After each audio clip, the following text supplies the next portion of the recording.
She's adjusting her camera. Thank goodness that happened after I spoke.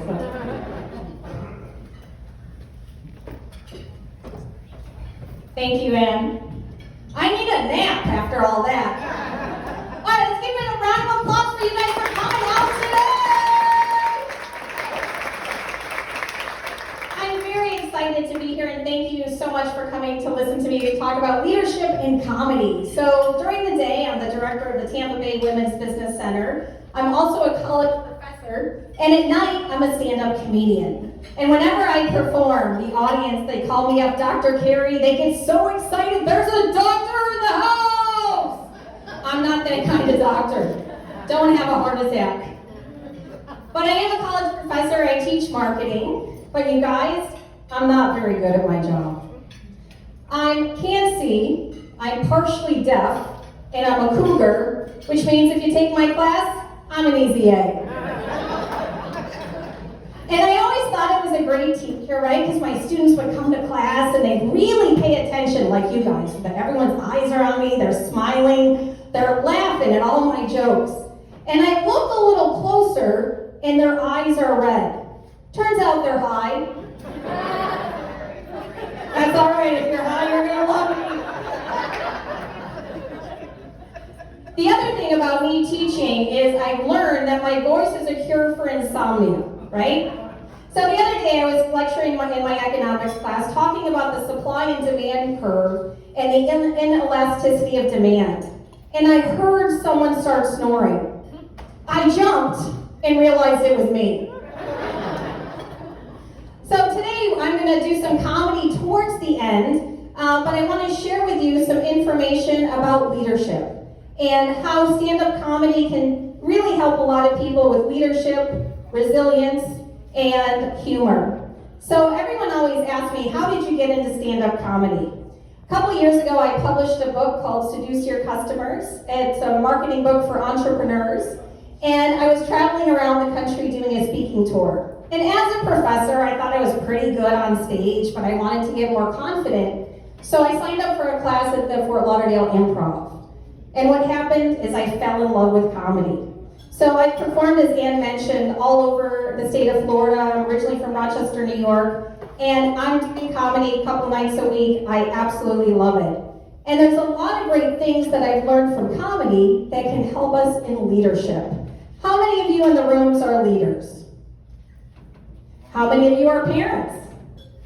Coaches?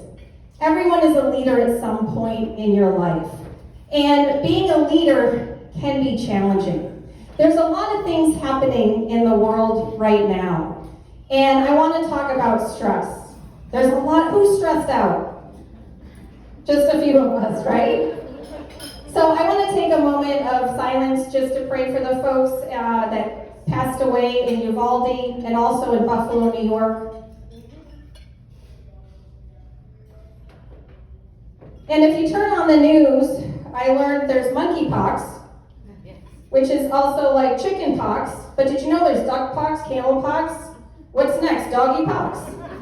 There's always something else. So there's a lot of stress that's out there. Why are people stressed? And this is an interactive. Feel free to shout out the answers. Why are people stressed at work? No time. No time. Because it's work. They've got a lot of work, multitasking, poor communication, unrealistic goals. How many people are working more than one job? Yeah, there's a lot to be juggling and a lot to be doing. So some of the different things that people get stressed about is really challenging, and how do we let that go? Right now, we are experiencing a drought in workplace laughter. 80% of workers feel stressed and on the job, and it's really hard to let it go. 40% of job turnover is due to stress. 62% of working women feel stress at work compared to 52% men. Why is that? Because women, when you go home, you also are caretakers, taxi drivers, moms, but dads as well. So the amount of stress is through the roof today. So people are stressed at work for a lot of different reasons. Let me move to the next slide. So part of the reasons are low morale, lack of support, you had mentioned communication. Job security. Am I going to have a job next week, next month? What's happening with inflation? There's a lot of stuff happening in the world. Long hours. Signs of job stress. So if you've experienced headache, depression, stomach issues, indigestion, insomnia, poor performance, guess what? Woo! You might be a little stressed out at work. What are some tools that we can use to become less stressed? What do you guys do when you're stressed out? Exercise? Read. Eat? Did I hear Chardonnay somewhere? Trulieve. Yes, what a great plug for Trulieve. Maybe you have pets. There's all different types of things that you can do. But I'm here to talk about laughter. So when I get stressed, I love to exercise, I love to write in a journal, and then I also call a friend. But I make sure I call a friend that's got more problems than me, and I instantly feel better. Don't worry, that's none of you guys in this room. So laughter really is the best medicine. What are some of the benefits of laughter? It helps to reduce stress. So when you're driving on your way to work, listen to a comedy podcast. Listen to something funny. Who's got a long commute to work? Anyone got a long commute? It's tough, and I'm not a fan of driving whatsoever. I tried to back in the other day at Trader Joe's, I got vertigo. It's not good. It improves your immune system. They actually did a study of people with cancer who laughed. They were able to heal more quickly because of laughter. Laughter gives more air to your lungs. It helps your heart. It helps your immune system. It increases personal satisfaction. And if you're in a bad mood, how can you not laugh at Will Ferrell or Seinfeld? Who are some of your favorite comedians? Jim Gaffigan. Amazing. Bill Burr. David Sedaris. Dr. Carey. Dr. Carey, that's an A+. Rosie, I couldn't hear you. Matisa. So there's comedians for everyone that's out there. Comedy is wonderful. And the workplace needs laughter. When we go to work, we have to be serious all the time. Why can't we laugh just a little bit? Maybe it's if you've got a serious workplace, you guys at Valley Bank I assume a bank is very serious. No? All right. This sounds like a great place to work. Actually, I'm gonna go to Trulieve in the morning and then head over to Valley. Well, that's true. Maybe I'll do morning and afternoon. So when I was preparing this, I did some research, and I learned that babies laugh an average of 400 times a day. Adults, 35 times a day. More on the weekends than during the week. That's sad. That's bad. Why can't we laugh? Because we've got stress. Always stress. Laughter is a great way to reduce that stress. It's a great way to give us new ideas, new things to think about, and it really helps to dissolve tension. Anytime you go to a comedy show, do you feel better? Have you ever watched a comedian and your face hurts from laughing? Your stomach hurts? It's amazing. It's a great tool. And it also, leaders for your team, it can help to improve morale. So workplace laughter actually allows you to connect with people at different levels. It allows you to improve communication, makes you more likable. In comedy, we talk about likability on stage. So we know as soon as someone gets on stage, before they open their mouth, are they likable? You as a leader, we had a president at the Art Institute of Fort Lauderdale. He was a great executor. He couldn't talk. He was like, but getting up here, doing what I'm doing now, it's people's number one fear, right? Speaking in front of other people. But as a leader, you have to look for ways to overcome it. And if you can add a little bit of humor, you reduce tension, lower stress levels, and increase creativity. Because laughter increases all those good hormones, it suppresses all the bad ones, and it gives you a wonderful feeling of a high, but a natural high, truly. So maybe you're thinking, well, that's good. As a leader, I can't use humor. Or everyone's so sensitive. Every time I get up to reform, I'm afraid someone's going to slap me, punch me, or throw something at me at some time. But there's different types of humor that you can use that's appropriate. So you have to, what we talk about in comedy is gauge the audience. Is this a good topic? Will they receive my jokes? And you want to use authentic humor to really talk about yourself. But you want to be self-deprecating in a good way, not too bad. But again, it helps people to like you a little bit more. And it's also important to know your audience, and even just starting with a smile or a dad joke. When I used to teach, I talked to my students and I said, you should always have one good dad joke in your pocket. Does everyone have one good dad joke? I'm going to give you one. Are you ready? What do you call a fake noodle? An impasta.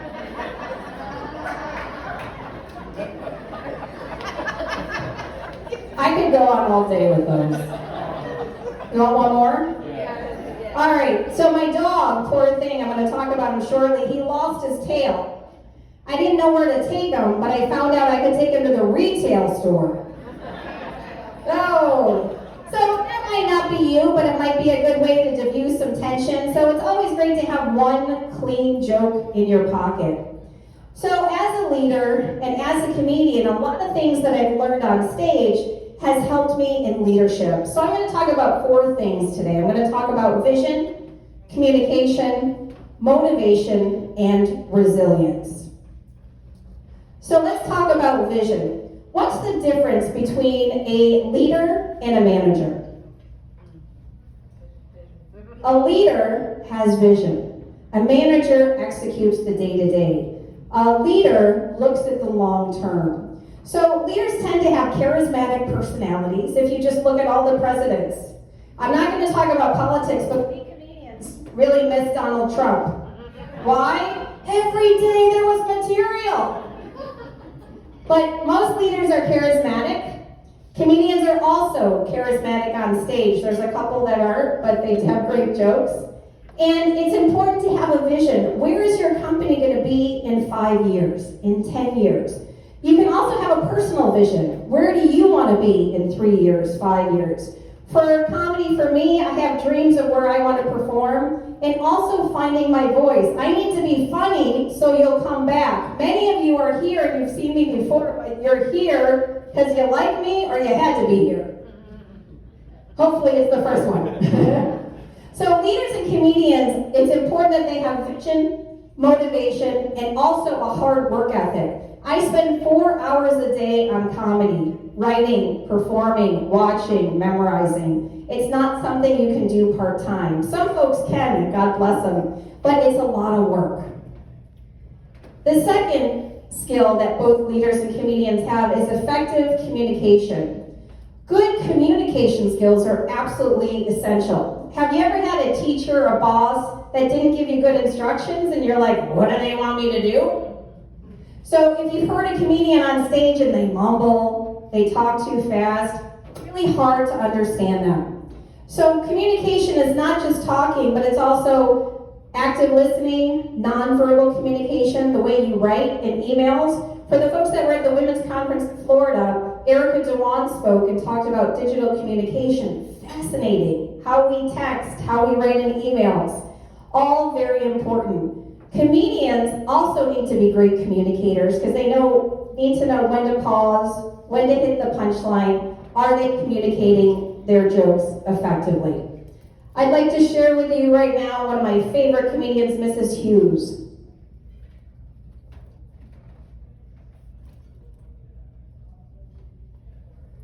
She's going to talk about communication. Hi. Now, is this going to block your view?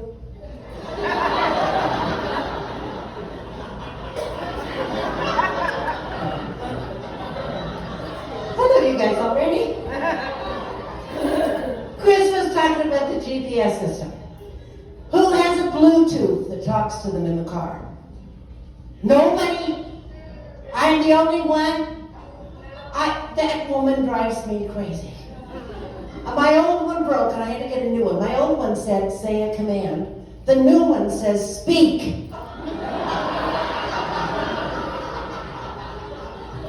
You know, I want to go,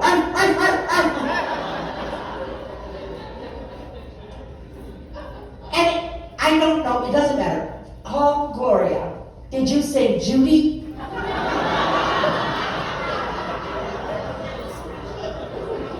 Call Melanie. Did you say Judy? I don't even know anyone named Judy. Then that's on and my GPS is on. And my GPS says in 23 inches, turn right.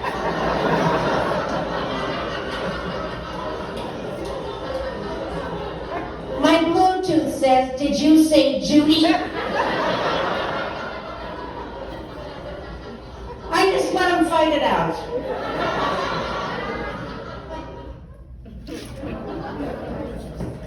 She's one of my favorite comedians. Next, let's talk about another comedian that I love, Kevin Hart, and motivation. Kevin Hart, a lot of people have said he's an overnight success. He's been doing comedy for more than 20 years before he got to where he's going. As leaders, we need to be motivated and we need to be motivating. How many entrepreneurs are here today? Several. Is anyone telling you what time to get to work? How long to work on weekends? Leadership is the same way. All the people that you're managing and leading, you're thinking about. You're thinking about the vision. It's on your mind. You need to be motivated, right? And you need to be motivating.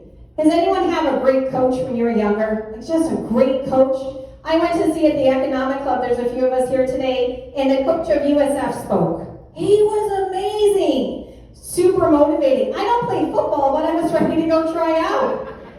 So you need that in leadership.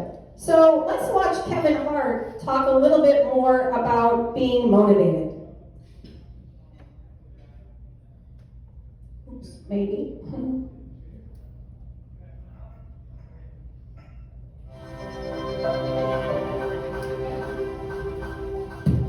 For me, you know what? I believe hard work pays off. You know, when you say it's been my year, it's my time.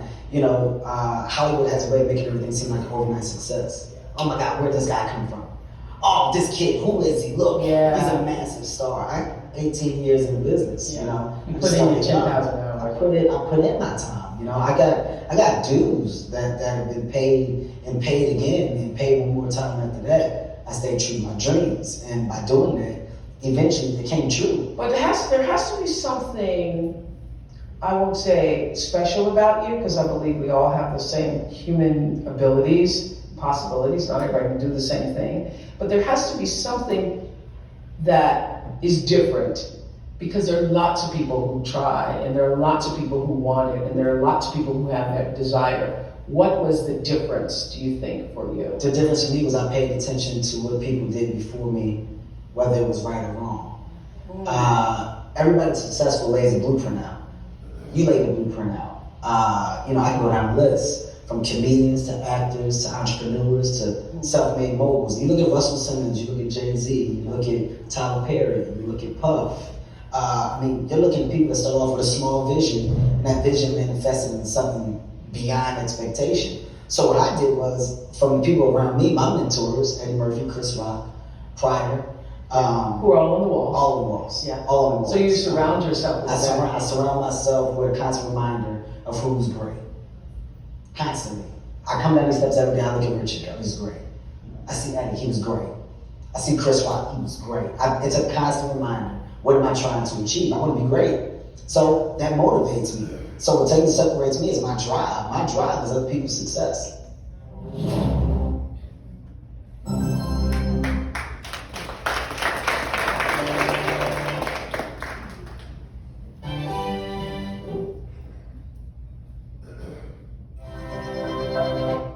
I believe hard. It's my. Oh my God, where did this guy come from? All right.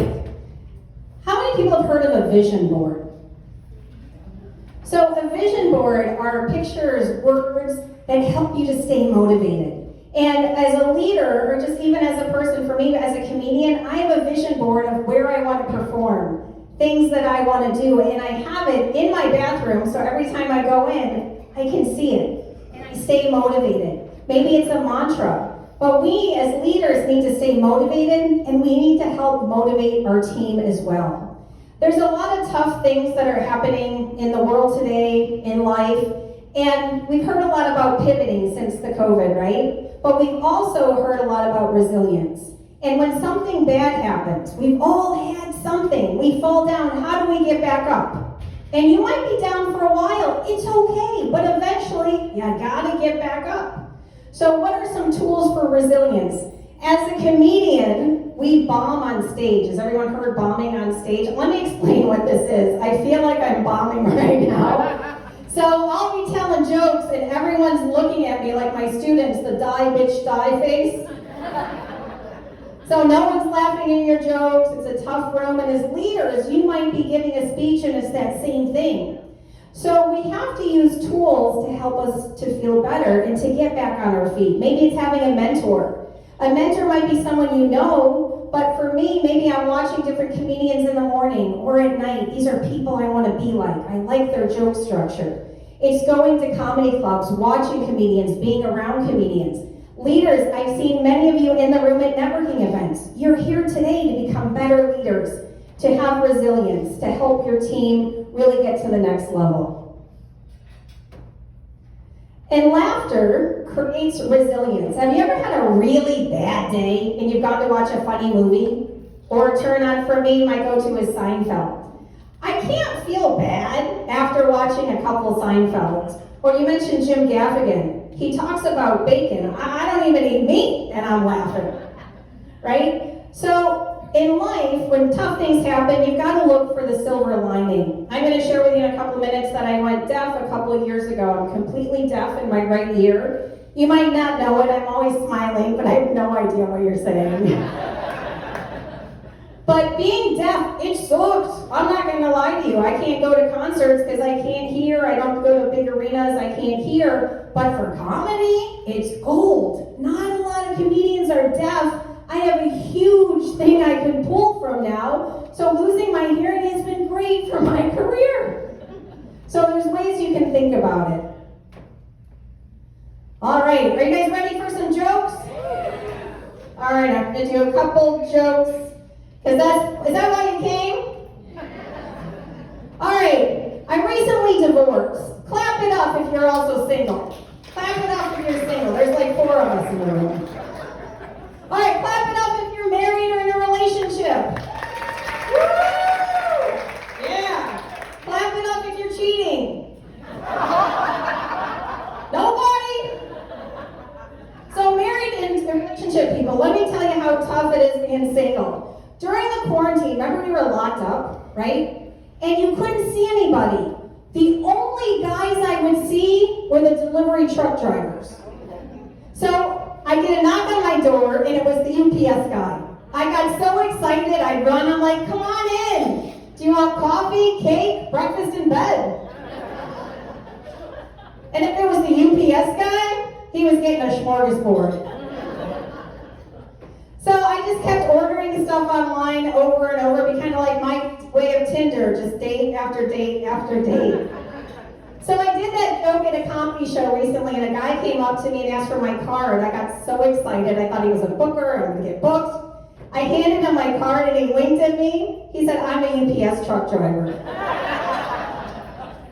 But seriously, you guys, I'm not in dating shape. I didn't get COVID-19. I gained the COVID-19. But I blame Zoom. You want to know why? Zoom has you wearing the belly button up outfit, right? What is that? It's a blazer, dress shirt, and granny panties, right? And I'm terrible at working out. I don't work out. And I'm terrible at dieting. Every time I go to the grocery store, I buy tons of fruits and vegetables. And I'm like, oh, I can't wait to get home and throw these in the trash. And most nights for me, you'll find me on the couch just getting seduced by Ben and Jerry. Last night I was getting ravished by the Keebler Elves. And tonight is, oh, Henry. Very excited. And Publix does not help my dieting whatsoever. Certain times of the year, they strategically place these little calorie pushers called the Girl Scouts. Has anyone tried Thin Mints? Oh, they're delicious. They're these little chocolate mint cookies. The serving size is 2. Please, I eat the entire box. For me, Thin Mint should be called fat ass. So it's no big deal. I lost gained a little bit of weight, have a little bit of a drinking problem. It's all right. I can fix that stuff. But the worst thing that happened to me during the pandemic, and this is a true story, I hate to tell you, I shrunk 2 inches. Pre-COVID, I used to be 5'7". Now, I'm 5'5". If there's another pandemic, I'm going to be dating Danny DeVito. Has there ever been a time in your life that you're just not happy with where you're at? When I was younger, I swore I would never wear animal print. Now, I only wear animal print. I see everyone in the room going like this. And I've become that person I never wanted to be. I'm now that grouchy, middle-aged woman that carries her dog in a purse. His name is Leonardo, and his love life is better than mine. He's this little tiny 10-pound toy poodle. He's adorable. And I think I'm an enabler because I'm always looking for tall, dark, and handsome dogs. Does anyone have a dog? What kind of dog do you have? English Springer. English Springer. How old? We have 2. One is 10 and one is 4. Oh, excellent. What are their names? Simon and Thelma Lou. Simon and Thelma Lou available for a date next weekend. So Leonardo's dating life is amazing. I should have named him Romeo. He's got a date every other weekend. It's crazy. So seriously, Leonardo is my service dog. I can't really have a great story of how I lost my hearing. It's called sudden hearing loss. And about 5 years ago, my hearing just left my right ear. And, there's nothing interesting to tell you. But Leonardo helps me because I can't hear alarms, knocks on the door, or laughs. Did someone just laugh over here? So people will look at me and are like, you don't look deaf. And I'll say, you don't look dumb. So math has been really hard for me because I rely a lot on reading lips. And now I go to the grocery store, and for 2 years, everyone, poor things, had to wear masks, right? And now they're off. Some people are beautiful. I'm like, wow. Other people, I'm like, put it back on, put it back on, put it back on. It's not good. So what happens when you lose your hearing is you start to confuse words. Everything sounds kind of like underwater or Charlie Brown's teacher, mom, mom, mom. And I confuse a lot of words. So I was complaining to a friend of mine I needed to go on a diet, and she suggested the keto diet. Anyone tried that? Keto diet? Do you know what I heard? The Cheeto diet. Sorry, that was a cheesy joke. And confusing words gets me in trouble sometimes. I moved here a couple of years ago from Fort Lauderdale, sold everything, had to get new furniture, and I went to Rooms to Go, and I was looking for a new sofa. And the salesman said, would you like to see a sectional couch? Do you know what I heard? A sexual couch. I got so excited, I got undressed, I hopped on. He wasn't too excited. But I bought it anyway, hoping it would vibrate. And I sit on it every day waiting for the UPS guy. So I went to the doctors and I'm like, how does this happen? I know this stuff is coming, it's just a little too soon.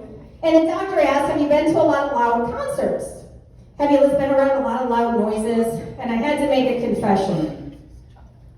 You guys, I love Justin Bieber. I love him so much. I've been to every single one of his concerts. Probably because I'm a cougar and I'm deaf, which means I'm a deaf leopard. So I'm originally from New York. Do I have any other New Yorkers in the house? Yes. New York, we are in a rush, right? I'm always in a rush and I want things to be fast like a McDonald's drive-thru. But people in Tampa, you guys are so nice. You want to chat, you really want to get to know people, you really care how people are. And sometimes it's a little tough. For example, at Publix, whenever I go, have you noticed they place the slowest cashier in the express line?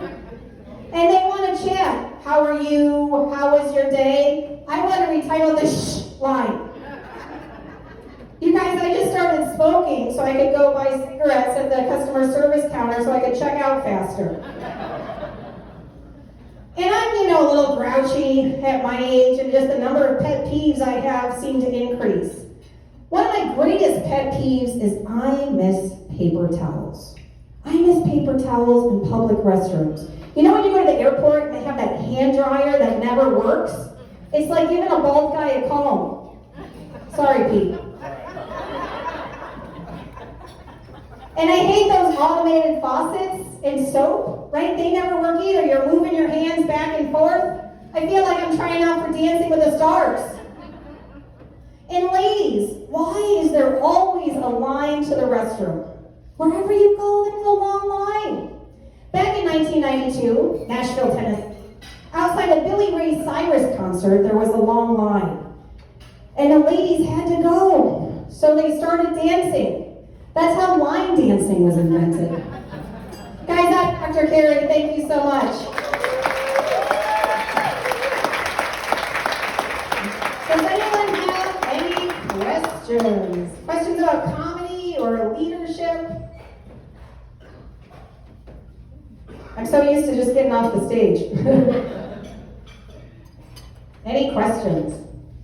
Where are you appearing next? Next, I'm going to be at a private show in Parrish on Saturday. At the end of June, in July, I'm going to be at Beef O'Brady's in Lakewood Ranch. So, how would you connect comedy with relaxing your staff?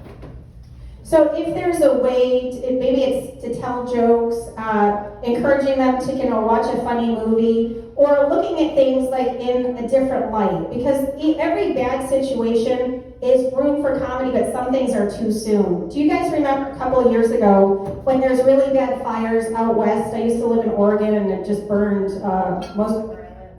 So when I was watching the news, I saw smoke. I started to get hungry because I'm like, there's so much good food that's smoked. There's smoked fish, smoked almonds. If they make smoked chocolate, I'm in trouble. So I think a way to share with the staff is how do we look at something and kind of change it. So maybe sales, if any of you folks are in sales, maybe you didn't hit your numbers.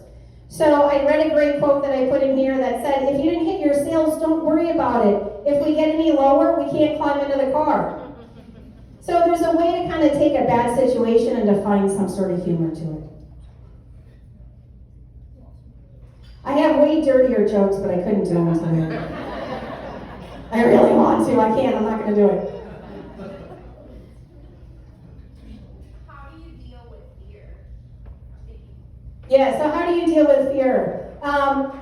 Fear is tough. For example, it's very scary to do stand-up comedy. Most people can't. It's tough enough to get on stage, but also very difficult to expect someone to laugh at one of your jokes. So for me, if anyone didn't see me, I was out there doing power poses. You guys know what power poses are? I look like Wonder Woman. And if no one knows me and I start to move around, I also seriously listen to Justin Bieber. I get excited. And I think fear, really, those are things that we want if we can overcome that fear. So I think if I could do this, what am I going to feel like after? So I look for the feeling at the end of it. How am I going to feel good? I can feel like I bombed, but what's it going to feel like if I do well? So we all have fear of something. If we think about the end, what's the end result I want? That usually gets me through it. Ryan.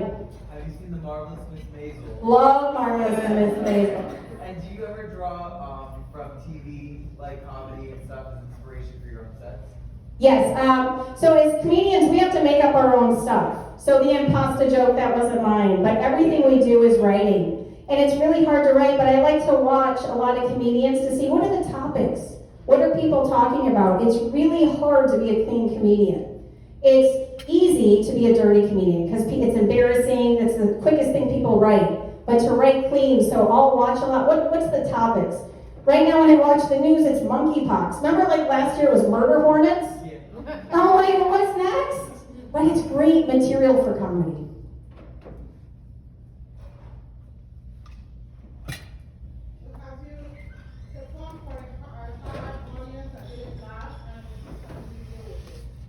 question was, have I performed? Yes. In an audience that didn't laugh, and how did I deal with it? This is truth. I leave and I go straight to McDonald's drive-thru and get an ice cream cone. I'm not lying. Ice cream, sold, everything. But honestly, I feel bad. I'll call, and like at midnight, there's a million comedians up. I'm like, who's up? Who can I call? I just bombed. I feel bad. And they'll tell you you're great. I need those people in my pocket. But the best thing to do is the next day or the next opportunity is to perform again. If you bomb, you got to get back up. You can't. I can't quit. So what can I learn from that experience? Was it not the right crowd? Was it my jokes? Was I off that night? So I start to analyze. Maybe things weren't great. For some weird reason, I'm crushing it with the senior community. I mean, 80 and over, I'm your girl. If I see like 20-year-olds in the audience, I'm like, I'm dead. So I've got to get better, but that's based on my material.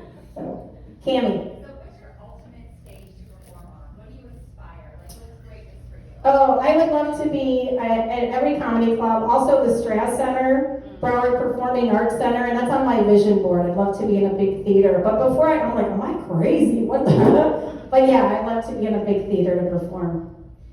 What happens to comedians is once we hear someone laugh at our jokes, it's like a high. You get hooked, and you're like, someone laughed. And just that feeling is amazing. And the other nice thing about it's not just about me, but it's about the audience. I was in Fort Lauderdale performing last month, and a friend of mine came up and she brought a gentleman with her. In Fort Lauderdale, you never know if it's their dad or their boyfriend. So she said, I'd like to introduce you to Jim. And I said, nice to meet you, Jim. This is her friend's father. Her friend's dying in the hospital of cancer. They've been in the hospital every single day, and they just needed some laughter. She said, thank you so much for making us laugh. So I think it's the joy of laughter of giving it to people as well. What's your favorite audience? My favorite audience has to be the senior audience because they laugh at everything. On Saturday night, there was a guy in the front, he laughed at everything I did. And then there was another guy in the back with his arms crossed. Not so good. But those are usually the seniors, they're great, they laugh at everything. And they can't hear like me, so we share stories. All right, thank you so much, everybody.